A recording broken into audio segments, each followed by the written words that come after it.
Right now, there's a stark reality we all just kind of accept without question. Almost all the audio we consume comes from cheap, miniaturized, sealed black box phone chips. We don't even think about it anymore, do we?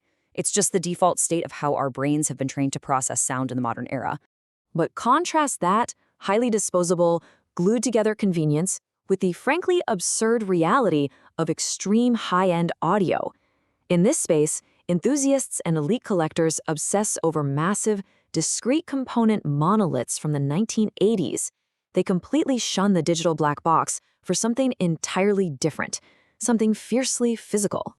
We're talking about 17.5 kilograms of heavy, unforgiving machinery.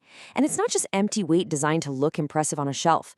To prevent microscopic acoustic vibrations from coloring the sound, the transformers in these machines are literally filled with silica sand and polybutadiene resin. It's a highly physical, almost architectural approach to managing acoustics. This sets up a profound question for our brains to process. Why do audio purists dedicate endless hours and significant capital to restoring this exact vintage hardware, especially when modern convenience is so impossibly cheap? Are they just chasing a sense of nostalgia, or do they understand a fundamental truth about physics that modern tech companies have conveniently forgotten? Part 1. The Case Study, The Birth of the Beast. To really understand this phenomenon, we have to look back at the high-stakes audio spec wars of the 1980s. This was an era where manufacturers competed purely on acoustic perfection, not profit margins. And the apex of that era is perfectly illustrated by the 1987 Yamaha AX-900. Yamaha essentially took two of their flagship standalone components, the legendary C50 preamplifier and the M50 power amplifier, and engineered them into a single, massive chassis. The lore within communities like the vintage audio subforums on Reddit confirms exactly what this machine is capable of.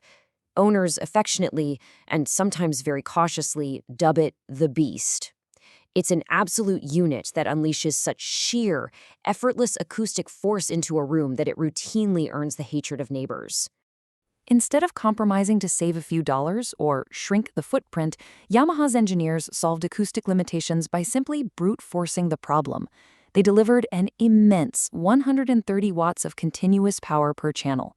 But here is the thing, power is absolutely nothing without control. They achieved this output with a shockingly low 0.005% total harmonic distortion. What that means in practical terms is the signal output is virtually a flawless mirror image of the input with zero added noise, pure unadulterated signal. They achieved these specifications by over-engineering absolutely everything in the signal path. They installed a massive 7.5 kilogram GT transformer, which by the way literally stood for giant and tremendous. They paired it with dual 22,000 microfarad buffering capacitors. Think of these as massive, high-speed electrical reservoirs. This architecture ensured that no matter how hard the amplifier was pushed by heavy, sudden bass drops, the internal voltage never faltered. Part 2. The deep technical breakdown. The complex electrical engineering inside this chassis is exactly what separates the Beast from modern disposable tech. Yamaha developed what they called absolute linear amplification, or ALA circuitry. In standard amplifiers, slight variations in the input signal can actually cause the amplification to become nonlinear, which translates to a subtle dullness in the final sound. ALA was specifically engineered to maintain perfectly linear amplification regardless of the dynamic swings of the music. Specifically, this circuit was built to hunt down two distinct enemies of audio purity: crossover distortion and switching distortion.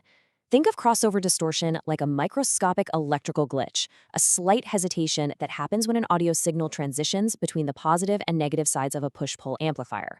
It is like a messy baton pass in a relay race. By eliminating this tiny fraction of a delay, Yamaha ensured the signal path remained utterly pristine.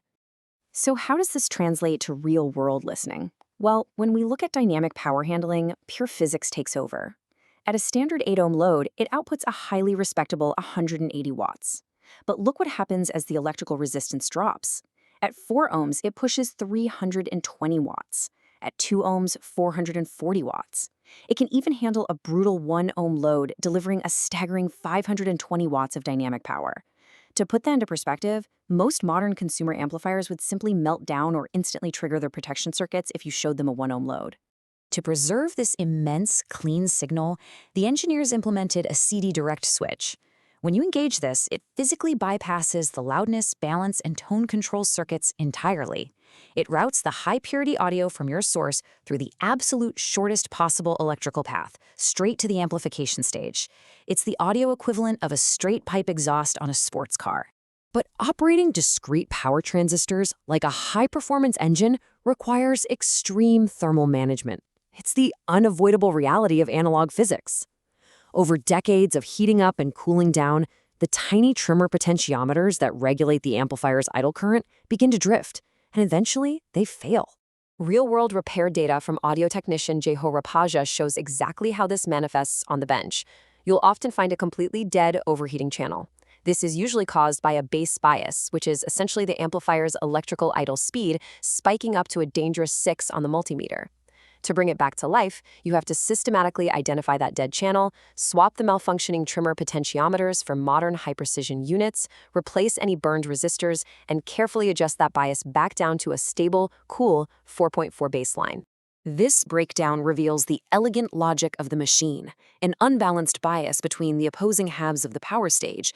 Say the PNP transistor reading at 4 while the NPN reads at 2 creates intense destructive heat. But because the system is entirely discrete, diagnosing these unbalanced biases and replacing individual cheap resistors allows the amplifier to run ice cold once again. Beyond thermal issues, the maintenance realities of the AX-900 are remarkably straightforward for those willing to learn. Enthusiasts routinely fix the dreaded no-click syndrome simply by cleaning dirty contacts on the speaker protection relays. They fix power drops by reflowing cracked solder joints on those massive filter caps. They are literally manually rebuilding discrete circuit paths, utilizing a lost art of true repairability that simply doesn't exist in modern consumer tech. Part 3. The actionable takeaway, the sweet spot. So what does all this heavy engineering logic mean for your own audio journey? When you analyze the law of diminishing returns in audio, a very clear pattern emerges. Modern high-end gear can easily cost thousands of dollars, yet it often lacks true component-level repairability. A single proprietary chip failure can break the entire unit. Vintage flagships like the AX-900, however, provide maximum acoustic power per dollar. The practical sweet spot for an enthusiast isn't dropping 5 figures on a modern, sealed box. It is mastering basic soldering to maintain these discrete analog titans. The fundamental takeaway here is that true longevity in tech requires heavy physical constraints. It demands massive transformers and individually accessible resistors, rather than glued together digital convenience. True audio fidelity is fundamentally built on physical thermal mass, massive power margins, and your right to actually open up and repair your own equipment. Which leaves us with a final provocative thought to consider. In an era completely defined by disposable digital convenience, is dedicating yourself to repairing a massive 37-year-old analog amplifier just a nostalgic hobby?